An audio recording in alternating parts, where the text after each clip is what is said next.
প্রশান্ত মহাসাগরীয় অঞ্চলে চীন ও যুক্তরাষ্ট্রের মধ্যে সরাসরি যুদ্ধ শুরু হলে হরমুজ প্রণালীর বর্তমান পরিস্থিতিকে কেবল মহড়া বা ট্রেইলার মনে হবে। 21 এপ্রিল সিঙ্গাপুরে আয়োজিত সিএনবিসির কনভার্স লাইভ অনুষ্ঠানে এমন সতর্কবার্তাই দিয়েছেন দেশটির পররাষ্ট্রমন্ত্রী ভিভিয়ান বালাকৃষ্ণন। সিঙ্গাপুর বর্তমানে কোনো একটি পক্ষ বেছে নেওয়ার চাপে আছে কিনা এমন প্রশ্নের জবাবে তিনি বলেন, আমরা এমন কোনো চাপ মেনে নেব না। দীর্ঘমেয়াদী জাতীয় স্বার্থ অনুযায়ী কাজ করছি। আমরা দুই পক্ষেরই উপকারে আসতে পারি, কিন্তু আমাদের ব্যবহার করা যাবে না। চীন ও যুক্তরাষ্ট্র দুই দেশের সঙ্গে ঘনিষ্ঠভাবে জড়িত সিঙ্গাপুর। বর্তমানে প্রায় ৬,০০০ মার্কিন কোম্পানি কাজ করছে সিঙ্গাপুরে।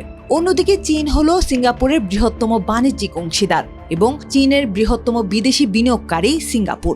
এই দ্বিমুখী সম্পর্কের কারণে কোনো নির্দিষ্ট ব্লকে যোগ না দিয়ে নিরপেক্ষ থাকার কৌশল বজায় রাখছে সিঙ্গাপুর। মধ্যপ্রাচ্যের বর্তমান পরিস্থিতি স্মরণ করিয়ে দিয়ে বালাকৃষ্ণন বলেন, বিশ্ব বাণিজ্যের সংকীর্ণ পথ বা চেক পয়েন্টগুলো অত্যন্ত গুরুত্বপূর্ণ। সিঙ্গাপুরও মালাক্কা প্রণালীর মতো একটি গুরুত্বপূর্ণ জলপথের উপর অবস্থিত। যেখানে হরমুজ প্রণালী ১০০ নটিক্যাল মাইল চড়া, সেখানে মালাক্কা প্রণালীর সবচেয়ে সরু অংশ মাত্র ২ নটিক্যাল মাইল।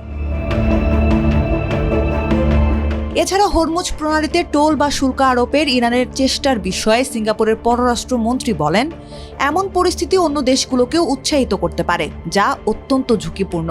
তবে মালাক্কা প্রণালীর তীরবর্তী দেশ সিঙ্গাপুর, মালয়েশিয়া ও ইন্দোনেশিয়া এই পথটি উন্মুক্ত রাখতে এবং কোনো টোল আদায় না করার বিষয়ে কৌশলগতভাবে একমত।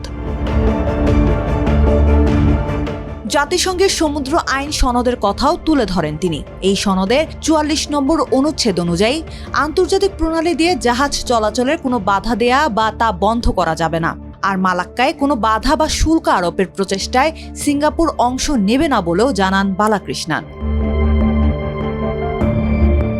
বিশ্ব রাজনীতির এই অস্থির সময়েও দেশগুলোর মধ্যে আস্থা বা বিশ্বাস গড়ে তোলার উপর জোর দিয়েছেন সিঙ্গাপুরের পররাষ্ট্রমন্ত্রী। তার মতে, মধ্যপ্রাচ্যের সংঘাত, ইউক্রেন যুদ্ধ বা বাণিজ্যিক বিরোধ, এসব কারণে দেশগুলোর মধ্যে অবিশ্বাস বাড়ছে। তিনি বলেন, আস্থা মূলত লেনদেনের খরচ কমায়। তাই দীর্ঘমেয়াদে টিকে থাকতে হলে দেশগুলোকে নির্ভরযোগ্য ও বিশ্বাসযোগ্য হওয়াই সবচেয়ে গুরুত্বপূর্ণ।